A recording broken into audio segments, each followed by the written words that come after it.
by Fritz Leiber. The Last Letter.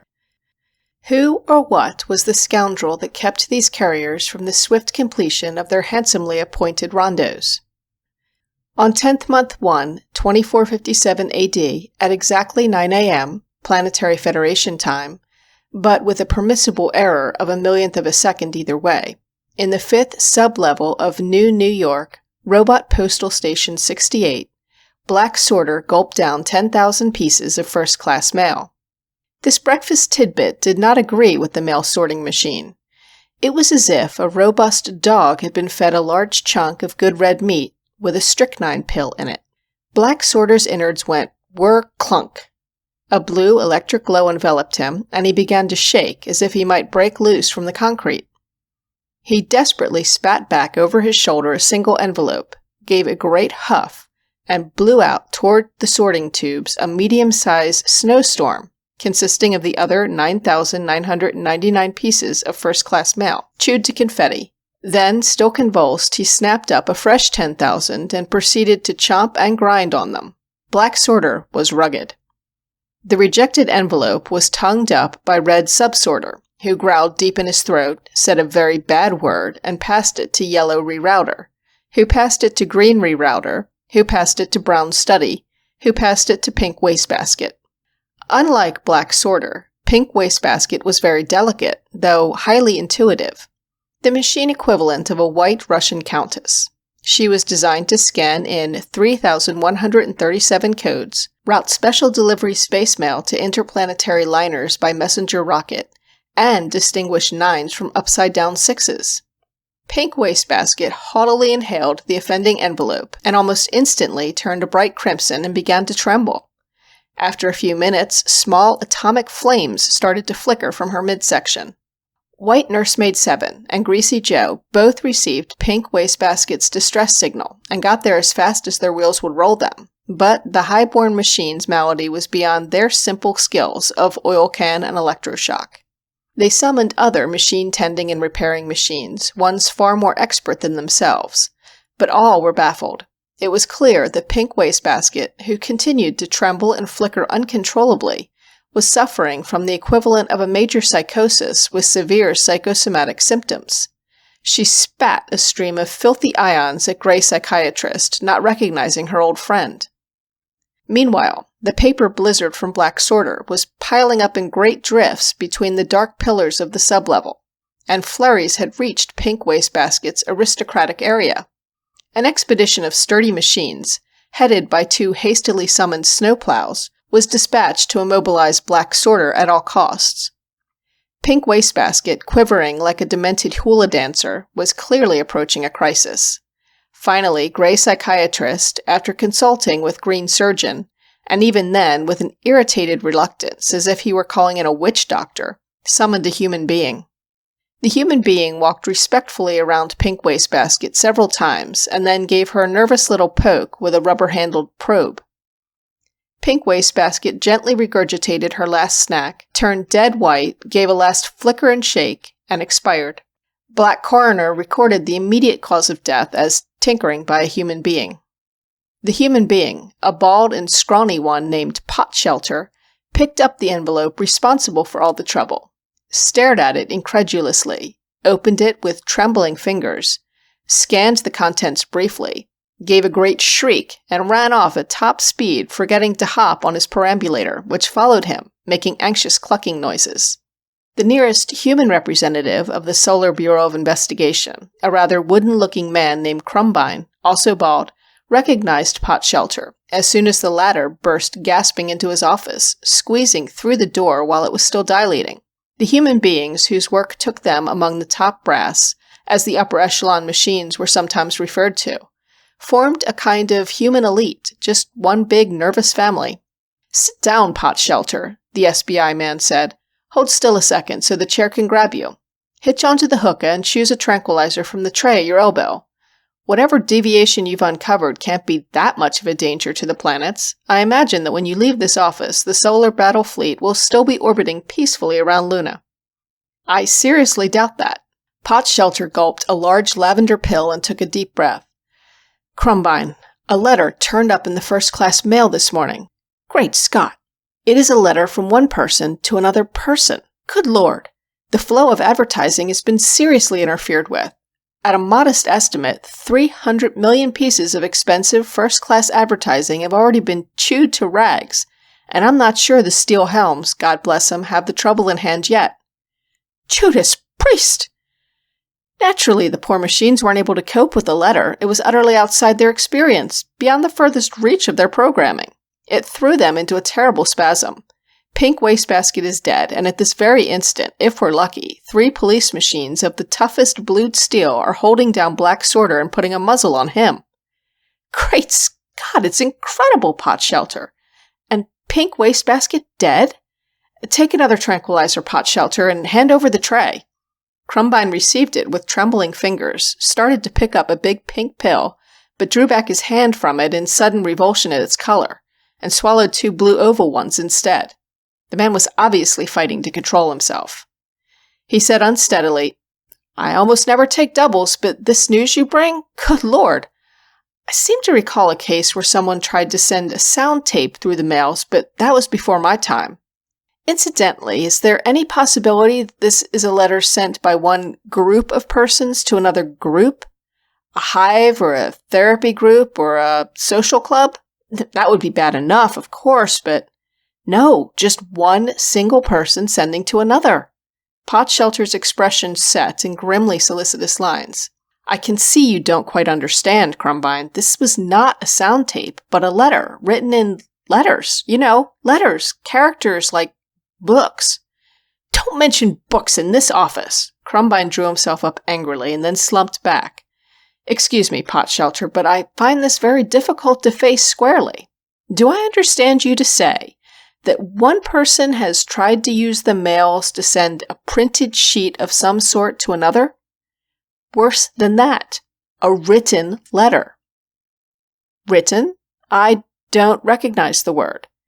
It's a way of making characters, of forming visual equivalents of sound without using electricity. The writer, as he's called, employs a black liquid and a pointed stick called a pen. I know about this because one hobby of mine is ancient means of communication. Crumbine frowned and shook his head. Communication is a dangerous business, Potshelter, especially at the personal level. With you and me, it's all right, because we know what we're doing. He picked up a 3rd blue tranquilizer. But with most of the hive folk, person-to-person communication is only a morbid form of advertising, a dangerous travesty of normal newscasting. Catharsis without the analyst, recitation without the teacher, a perversion of promotion employed in betraying and subverting. The frown deepened as he put the blue pill in his mouth and chewed it. But about this pen, do you mean the fellow glues the pointed stick to his tongue and then speaks and the black liquid traces the vibrations on the paper? A primitive non-electrical oscilloscope, sloppy but conceivable, and producing a record of sorts of the spoken word. No, Crumbine. Potshelter nervously popped a square orange tablet into his mouth. It's a handwritten letter. Crumbine watched him. I never mix tranquilizers, he boasted absently. Handwritten, huh? You mean that the message was imprinted on a hand, and the skin or the entire hand afterwards detached and sent through the mails in the fashion of a Martian reproach? A grisly find indeed, Potshelter. You still don't quite grasp it, Crumbine. The fingers of the hand move the stick that applies the ink, producing a crude imitation of the printed word. Diabolical! Crumbine smashed his fist down on the desk, so that the 4 phones and 20 microphones rattled. I tell you, Potshelter, the SBI is ready to cope with the subtlest modern deceptions. But when fiends search out and revive tricks from the pre-atomic cave era, it's almost too much. But great Scott, I dally while the planets are in danger. What's the sender's code on this hellish letter? No code, Potshelter said darkly, proffering the envelope. The return address is handwritten. Crumbine blanched as his eyes slowly traced the uneven lines in the upper left-hand corner. From Richard Rowe, 215 West 10th Street, horizontal, 2837 Rocket Court, vertical, Hive 37, New York 319, New York, Columbia, Terra. Ugh, Crumbine said, shivering. Those crawling characters, those letters as you call them, those things barely enough like print to be readable. They seem to be on the verge of awakening all sorts of horrid racial memories. I find myself thinking of fur-clad witch doctors dipping long pointed sticks in bubbling black cauldrons. No wonder Pink Wastebasket couldn't take it, brave girl. Firming himself behind his desk, he pushed a number of buttons and spoke long numbers and meaningful alphabetical syllables into several microphones. Banks of colored lights around the desk began to blink like a theater marquee sending Morse code, while phosphorescent arrows crawled purposefully across maps and space charts and through three-dimensional street diagrams. "There," he said at last. "The sender of the letter is being apprehended and will be brought directly here. We'll see what sort of a man this Richard Rowe is, if we can assume he's human. 7 precautionary cordons are being drawn around his population station.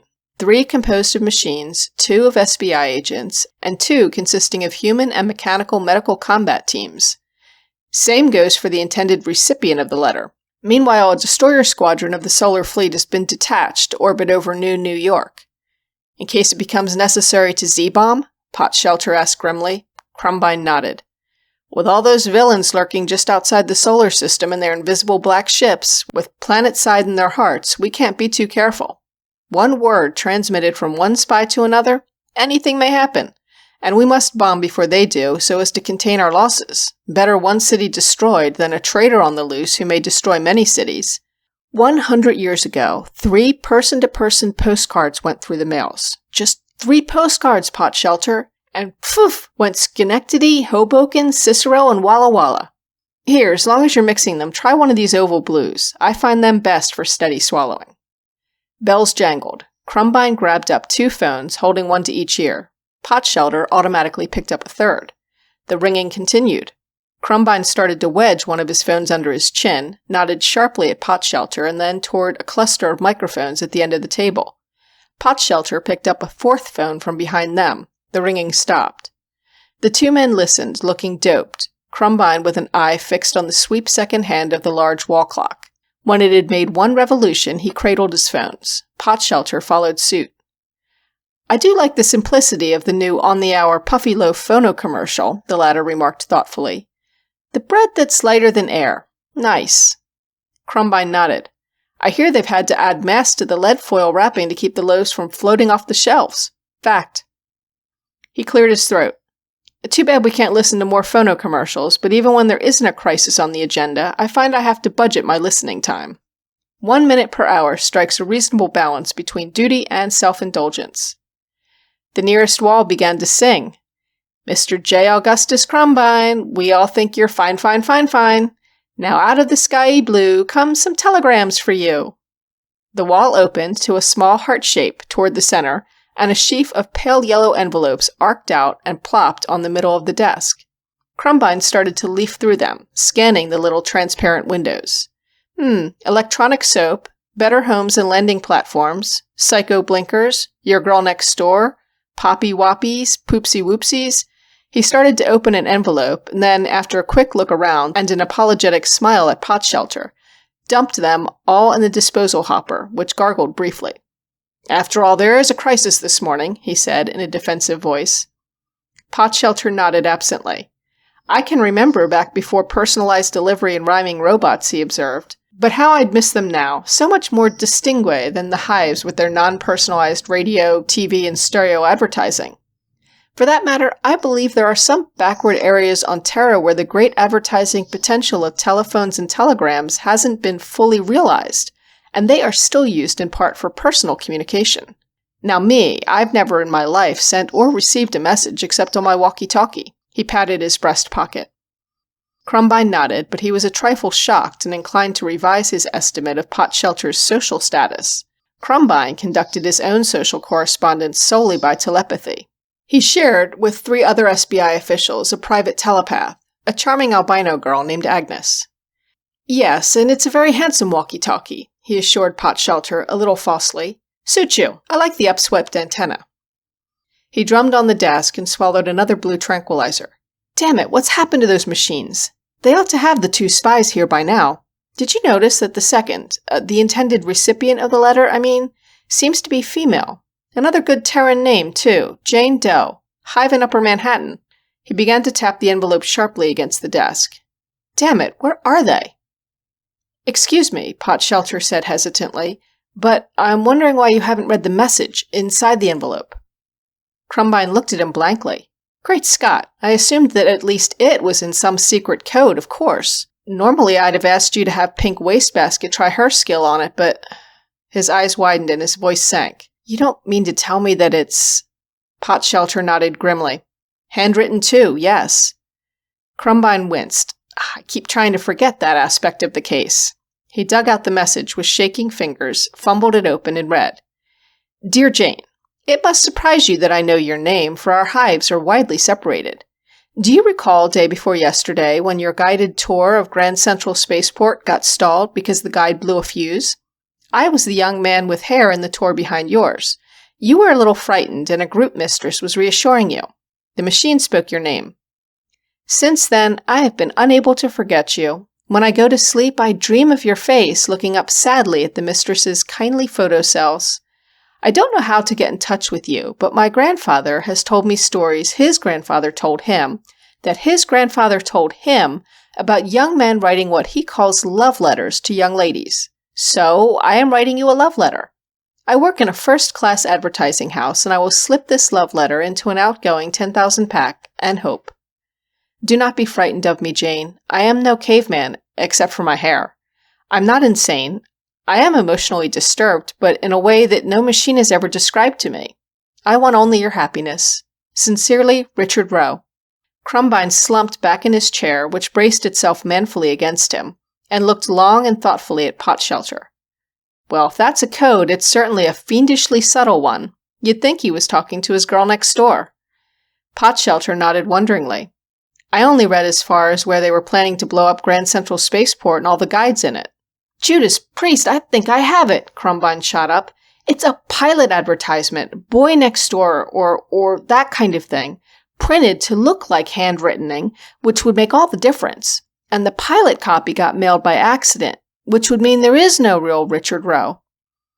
At that instant, the door dilated and two blue detective engines hustled a struggling young man into the office. He was slim, rather handsome, had a bushy head of hair that had somehow survived evolution and radioactive fallout, and across the chest and back of his paper singlet was neatly stamped, Richard Rowe. When he saw the two men, he stopped struggling and straightened up. Excuse me, gentlemen, he said, but these police machines must have made a mistake. I've committed no crime. Then his gaze fell on the hand-addressed envelope on Crumbine's desk, and he turned pale. Crumbine laughed harshly.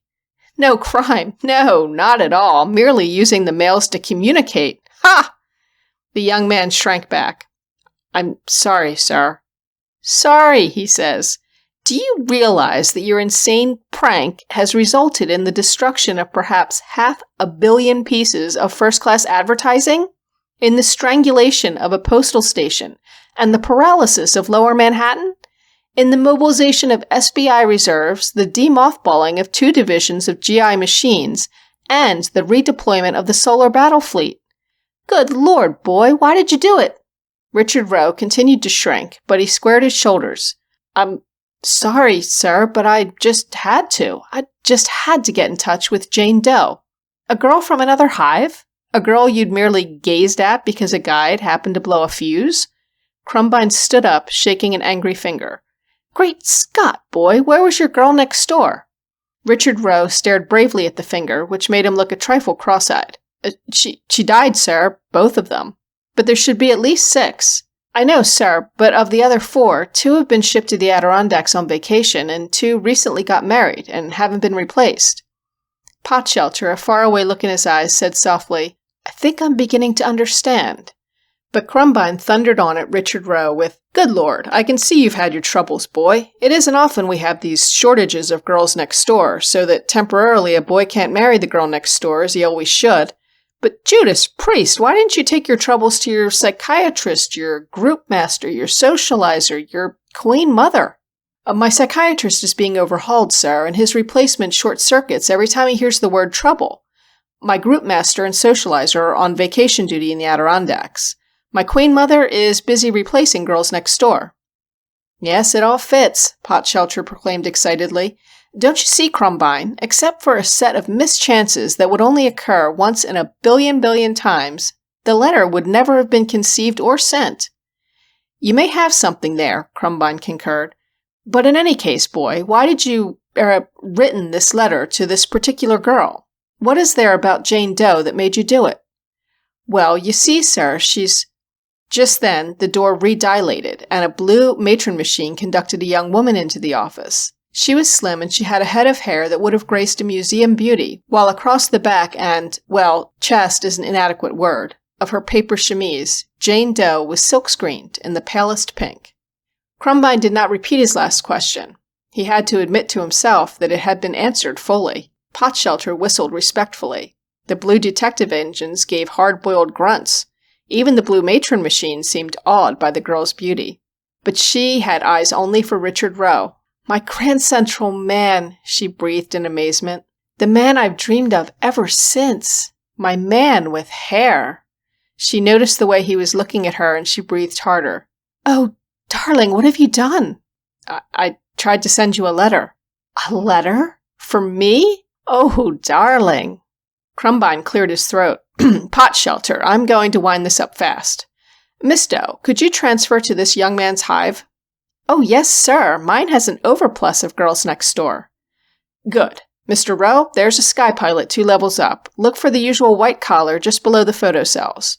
Marry this girl and take her home to your hive. If your queen mother objects, refer her to a Potshelter here. He cut short the young people's thanks. Just one thing, he said, wagging a finger at Rowe. Don't written any more letters. Why ever would I? Richard answered. Already my action is beginning to seem like a mad dream. Not to me, dear, Jane corrected him. Oh, sir, could I have the letter he sent me? Not to do anything with, not to show anyone, just to keep. Well, I don't know, Crumbine began. Oh, please, sir. Well, I don't know why not, I was going to say. Here you are, miss. Just see that this husband of yours never writtens another. He turned back as the contracting door shut the young couple from view. You were right, Potshelter, he said briskly. It was one of those combinations of mischances that come up only once in a billion times. But we're going to have to issue recommendations for new procedures and safeguards that will reduce the possibilities to 1 in a trillion. It will undoubtedly up the Terran income tax a healthy percentage, but we can't have something like this happening again. Every boy must marry the girl next door, and the first-class males must not be interfered with. The advertising must go through. I'd almost like to see it happen again, Potshelter murmured dreamily. If there were another Jane Doe in it. Outside, Richard and Jane had halted to allow a small cortege of machines to pass. First came a squad of police machines with Black Sorter in their midst, unmuzzled and docile enough, though still gnashing his teeth softly.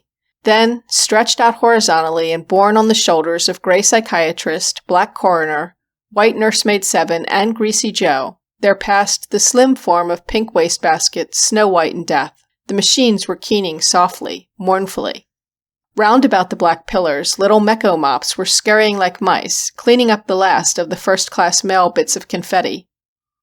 Richard winced at this evidence of his aberration, but Jane squeezed his hand comfortingly, which produced in him a truly amazing sensation that changed his whole appearance. I know how you feel, darling, she told him, but don't worry about it. Just think, dear, I'll always be able to tell your friends' wives something no other woman in the world can boast of, that my husband once wrote me a letter.